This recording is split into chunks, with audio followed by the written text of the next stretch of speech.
have you ever heard the story of the great little train robbery that went down in San Antonio? Went down about over 50 years ago, and at the time I believe it was the first train robbery in Texas for 47 years.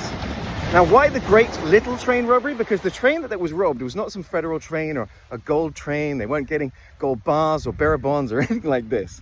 The train that got robbed was the historic miniature train at Breckenridge Park in San Antonio. So I don't know if you know this, I think it's still there.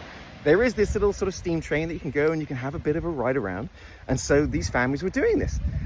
But suddenly, two guys approach, stop the train, pull weapons, and start robbing people. Now, initially, because they are Texan after all, they were like, oh man, this is really good. This is like a Wild West experience. Until they realized, no, this is an actual robbery. Hand over your money and your jewels and your watches. And so everybody did. Now, the plot thickens.